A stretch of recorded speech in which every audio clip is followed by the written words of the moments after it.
This week on World Traveler Cooking. It's hot, it's summer, and one of the things that goes wonderful in summer is rhubarb pie. Now I already did a rhubarb pie recipe earlier this year, but one request I got out of that was, could you please do a rhubarb custard pie? Rhubarb custard pies are also very nice, so I decided I'd do one. So here is my rhubarb custard pie. It has about a liter, maybe a little more, of rhubarb sliced. I've cut it into little pieces. I have 200 grams of sugar. You can use white sugar, but I decided to mostly go with turbinado sugar and add a little bit of cane, basically raw sugar on top of that. Reason being, makes it a little easier for those of us who have a little trouble with blood sugar. Couple of tablespoons of flour. I think that looks like about 3. I have 2 eggs, and that's the filling. The crust is, in this case, 450 grams of wheat flour. And I decided to try something a little different this time. I used half bread flour and half all-purpose. The idea is to get a crust that's just a little bit more firm than we would get otherwise. We have 185 grams of butter, and I have some water in the freezer. Should start to form ice pretty soon, and then we can go ahead and use that in the pie crust also. You'll note I don't add sugar to the pie crust. Problem is, sugar is a flavor enhancer, and I like the flavor to be enhanced in the filling, not so much in the crust. So let's go ahead and get going. So first off, we'll make the pie crust. I'm going to take the butter. I'm going to cut it into pieces here. Basically just chip it into pieces. And then I'm going to work this in with my hands. A lot of people don't like to do that. The reason is body heat. Pie crusts work better when everything stays really cold. But my experience is that it's not a massive factor until you start forming gluten, which happens once you start adding the water. Now, butter does have some liquid in it, but the amount of fat compared to the liquid is pretty low, and so no, it's pretty high. And so basically, what happens is you can't get gluten formation really until you start adding the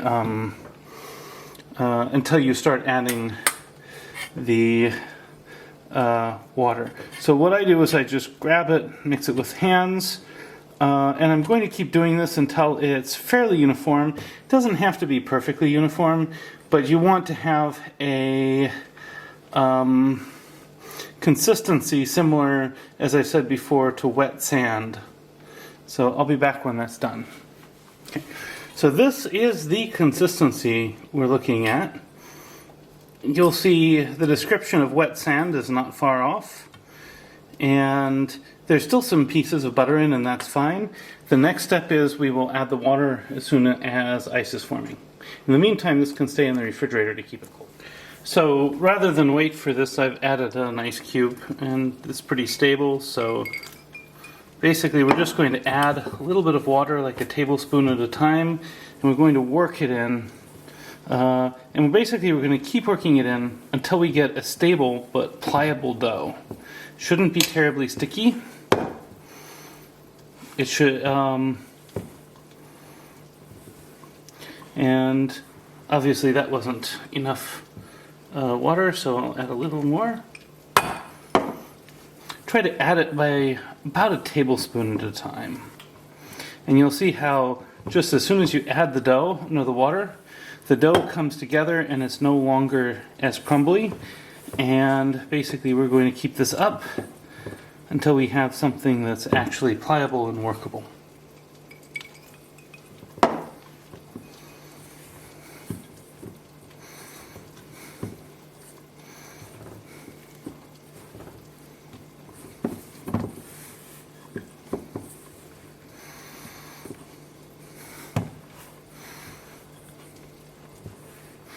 Now, if you don't have enough water, and you run out of water, what you should do is put this in the refrigerator and basically start cooling down some more ice water.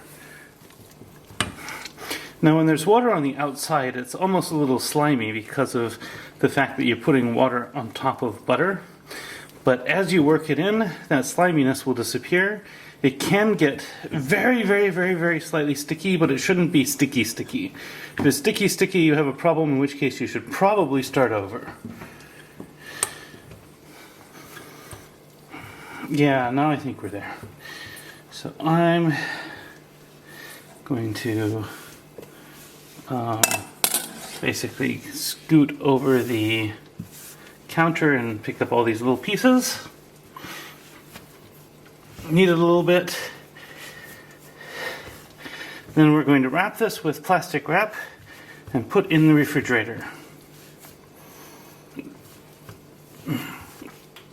Yeah, this is good.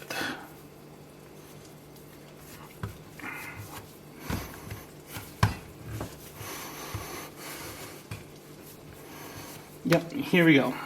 All right, so I'm going to put this in plastic wrap, put it in the refrigerator, and then we'll be back in, I'm guessing, about an hour. While we are letting the crust sit, I'm going to go ahead and get this started. I'm going to crack my 2 eggs into this bowl, and I'm going to whisk them up with a whisk.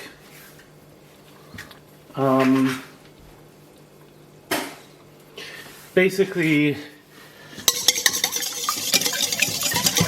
you want to get it really, really well beaten. Okay, once it's nicely beaten like this, we're going to start beating in the sugar.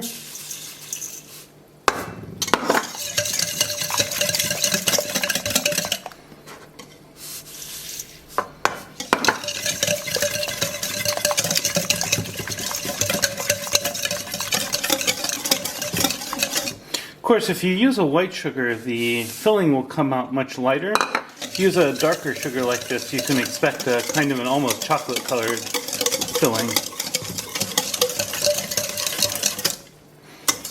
Alright, so here we are with this. Then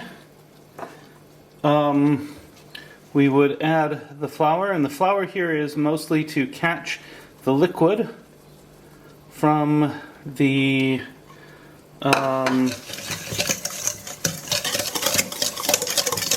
rhubarb.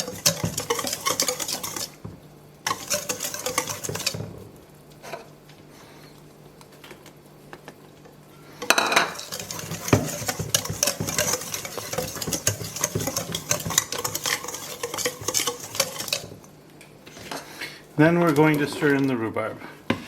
And here, obviously, the whisk isn't going to work. We're just going to fold it in with a spoon. And just like this. And then this is going to be our filling.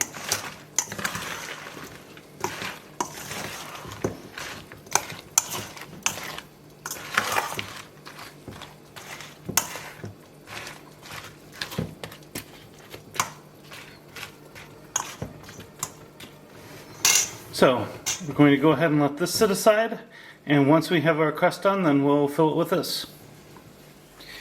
So, as always, I cut it into rough halves, and then I'm going to take the big piece and I'm going to roll it out for the bottom, and then the slightly smaller piece I'll roll out for the top. Now, I've made a little more pie crust today because it's always a little easier working with a little more. And in the event where we have a little bit extra, then we can put it in the freezer and use it for another pie next time, and maybe make a little less next time. So, basically what I'm going to do is I'm going to roll this out.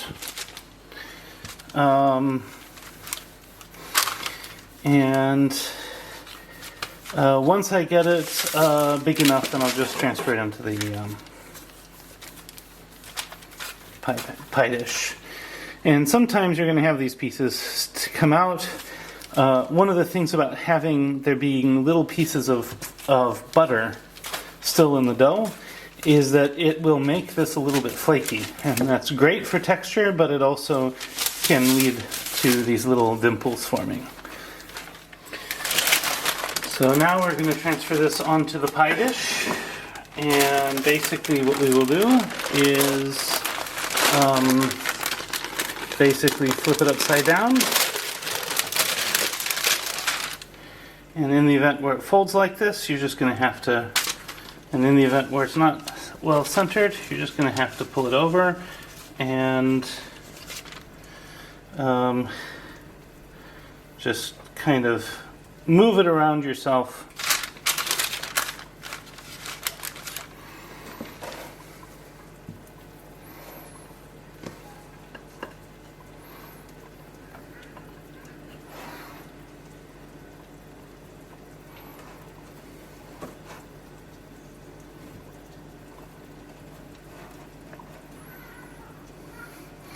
And so there are a few areas here that are requiring a little bit of a repair.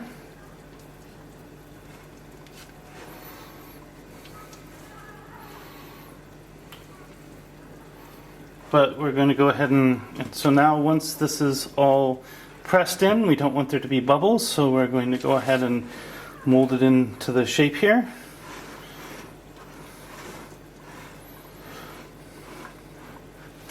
Then I'm going to add the filling.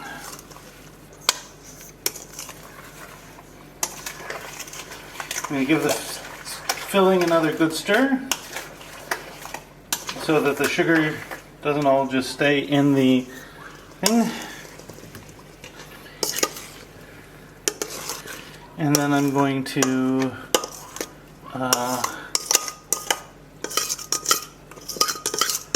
try to get all of this in here, spread it out.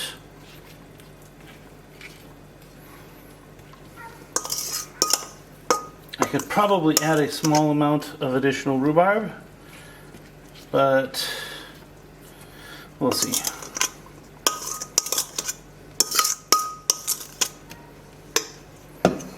So here we go ahead and kind of move the pieces around so that we try to have it somewhat even.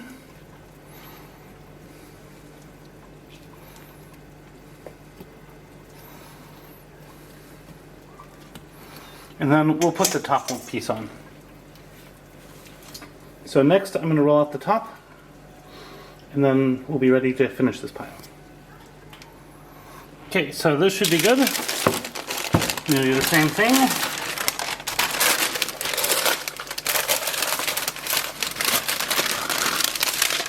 Put this up over the top. Adjust.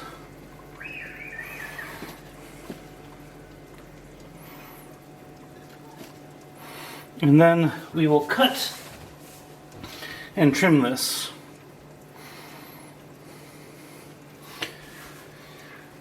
You can in fact use the same knife. Usually what I would do is cut, in a case like this where we haven't really gone very high up on the pie, in the most part, I would just I would trim it off close to the top of the pie dish. If there are cases where that's a problem, then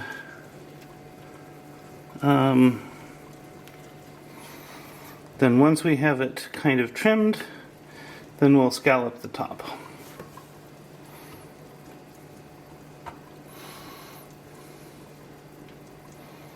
So you can scallop the top a bunch of different ways. One way is just to use the end of a spoon and press like this.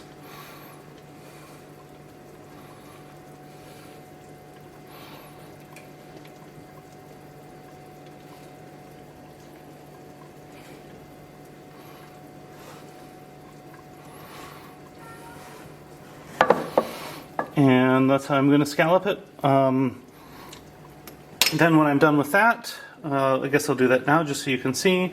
I'm going to cut steam vents. You can cut steam vents however you'd like.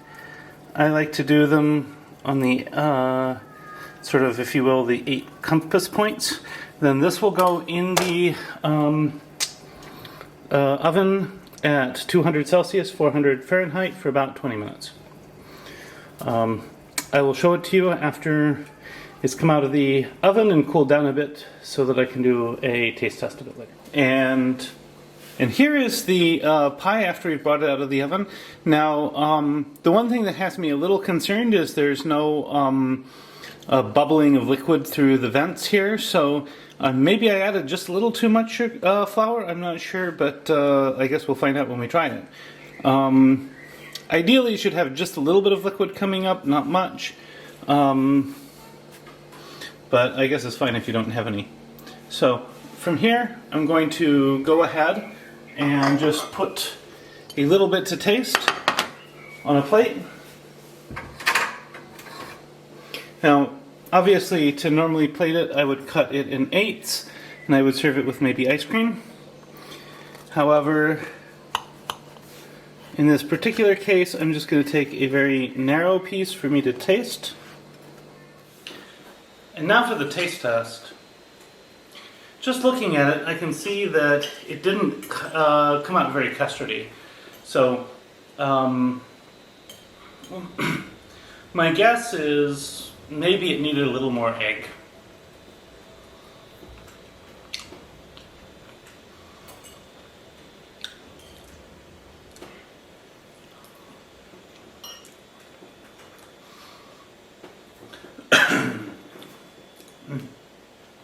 The flavor is very nice. It's a little richer and less sour than a typical rhubarb pie. Sorry. And